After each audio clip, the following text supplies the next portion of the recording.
It is time for Shannon Vlogs. I can't remember the number. Could be 16. And we are doing a book unboxing. Oops, I didn't know. Save that for the end. Hey everyone, it is Shannon. I am excited to do not an unboxing, it's a haul. It's a Value Village haul. Yay! Value Village had their half off books and media sale, so DVDs, CDs, magazines. I don't even know where their magazines are. And I went a little book crazy as I always do. They don't have this sale too often. It might be once or twice a year, and oh gosh, now that I think about it, the last time I did a haul, I don't know if I've actually read any of the books yet. Oh, it's so bad, but it's also so good, especially when I get to the price of all of this afterwards. Okay, first up we have Wild Sargasso Sea, I hope I'm saying that right, by Jean Reese.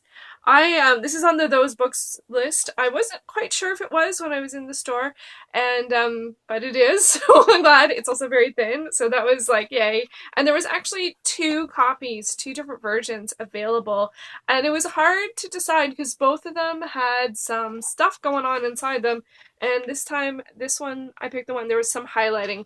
There is not a ton of highlighting, but there is some highlighting. Usually I would never even consider that, but the other version had a whole bunch of underlining and in pencil, but there was a lot of it. So I went with the highlighted version, and mostly it made me realize it must be something that is studied in school, because two versions, different versions, both had, or something very thought-provoking, but my first thought was it must be something studied in school. So there we go. Wild Sargasso Sea. I'm a little behind on my those books reading. Behind. If you're still reading, how are you behind? Half Bud Blues by, oh wow, Isu Edugian. I hope I'm saying that close to correct. It is huge finalist for the Booker Prize, finalist for the GGs, the Golden Globes, the Governor General's Award. This is on the Those Books list. It is a Canadian title. I think it's one of the most recent titles on the Those Books list. Those books. And my sister Jamie highly recommended this book to me, so that's really why I picked it up, because she read it, I think, last year and really strongly recommended it and really enjoyed it. So I'm looking forward to that one. Next up we get a little book to filmy. I know, so shocking, eh?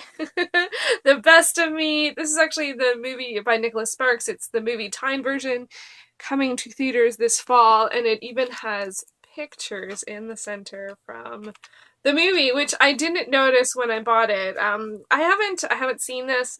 I did love the trailers, so I really wanted to read it. And I'm trying to remember if I started reading this one or if it was another one. Sometimes the Nicholas Sparks ones kind of blend because they do have a similar format, although they are different stories. I know the current one out is The Longest Ride.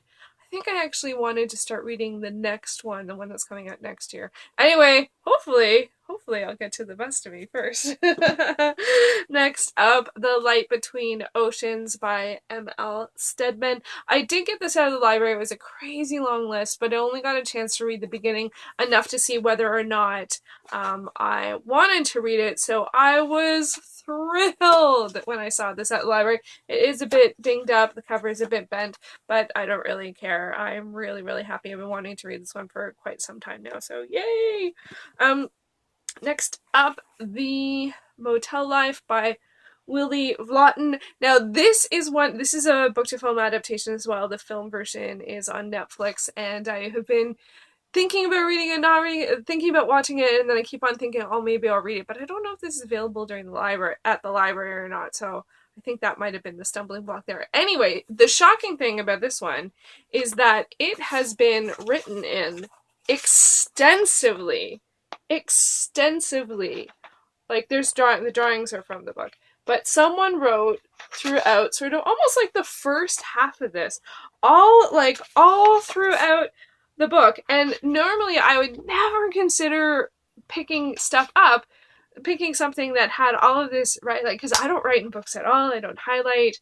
Sometimes I put little reference stickies, but that is few and far between. and usually only for nonfiction. So I was very surprised to see all this writing. But then I started reading some of the writing, and it was very interesting. So I like this.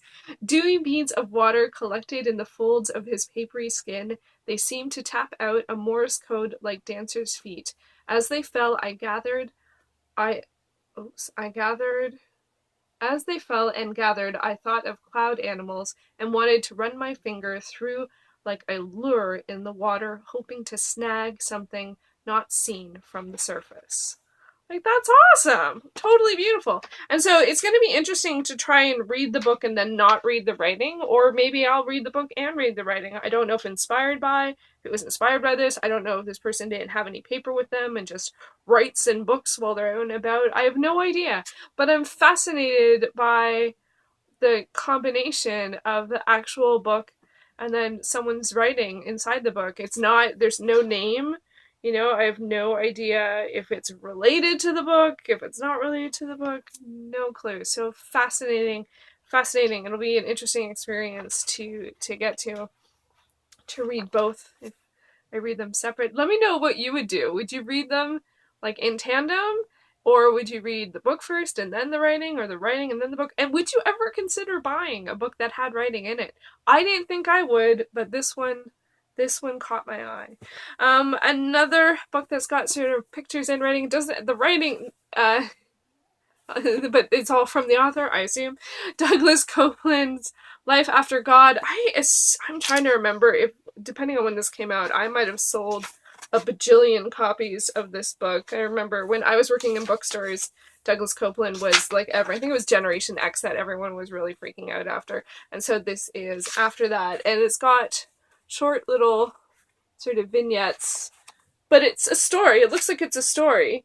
And they're all start with a little drawing. And I've been doing more drawing recently, and even doing this sort of daily comic thing. And so the whole writing and drawing at the same time has really captured my imagination. And I've never read any of Douglas Copeland, and of course pretty sure he's Canadian. A lot of this is about BC and stuff like that. Always gotta get the CanCon in there. And I'm really curious, and considering he wrote Generation X, so, that's my generation-ish. I can't remember. I think I'm X or Y. Anyway, doesn't matter. You don't have to be to be interested in the experience of. And then also got some Shakespeare going on. I'm totally on the Shakespeare kick, so I picked up The Merchant of Venice. I have not read this one. I've never been terribly drawn to this one, but I've been watching Playing Shakespeare with my sister, and they did an entire episode focused on character, and they just had two people. I was going to say Jean-Luc Picard. Patrick Stewart. Oh my god. And, oh my gosh, what's his name? He was in Foolproof. He plays Poirot. Anyway, both of them have done performances as the character Shylock, so they spent the entire episode talking about Shylock, which is a character from The Merchant of Venice. So I was curious about reading it, and this one's in great condition. I was really sad. There was a whole bunch, especially a whole bunch of Shakespeare that they had in this format, which is a great format. I like paperback. But it was just too dusty. But this one is in great condition, so I only picked up that one of that version. But I did also pick up The Taming of the Shrew. I didn't look at this one too closely, and then afterwards I realized it has the original and modern English, so it's technically twice as long, but one side of the page has the original and one side has modern English. Oh, so that one's not a very different line. I was trying to see if there's like one line that has a really nice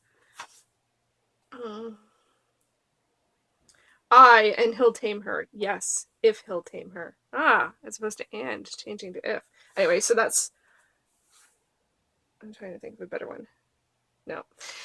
Anyway, so I was just thinking of one line, I'm sure, in terms of passages. It'll be really interesting to look at that. I never would have thought to try and read it in a modern English interpretation. I'd always just go to the original text. So, anyway, Taming of the Shrew, again, it was also in pretty good condition. I can't read dusty books, so that's why I'm mentioning the conditionness of things. I also picked up, and this was a joy to see, this is by Anne Marie MacDonald, Good night, Desdemona. Good morning, Juliet. I read this when I was in high school. It is a play on Desdemona, is of course from, of course, and then I'm like, I'm not sure. Pretty sure it's from Othello, and then Juliet from Romeo and Juliet. And it's a really brilliant play that just I just treasured it. It got the Governor General Awards for drama in 1990, and that was around when I read it. And I'm looking forward to, after I reread Othello and Romeo and Juliet, rereading this because it is just beautiful. And last up, I have Dr. Faustus by Christopher Marlowe. This is another play. This one actually I might have been getting a little ambitious. This one's a little dusty. And it's not, I thought it might be on those books list, but it's not. Faust is, but not this one. So, but I think I might have seen a production of this at some point. Anyway, totally getting into plays. It's so weird to read plays, like just to read them and then not watch versions of them. But I don't care. I don't care if it's weird. Reading is good. Reading is reading. So all of that, and I got one movie. I got Save the Last Dance. I'm so excited to have this upgraded from VHS, which is so sad. But I love this movie. So I was really happy to see it there. All of that I got for just over $15. So it was quite a joy. And then I picked up a whole bunch of bookmarks. These are really good size. I like making my own bookmarks, so I plan on covering these with collages and stuff like that, and then I'll have tons of bookmarks for all my new books. Yay! So that is my Value Village mostly book haul, and I hope you enjoyed it. Let me know if you've read any of those books, and especially if you consider buying a book that has all this writing in it.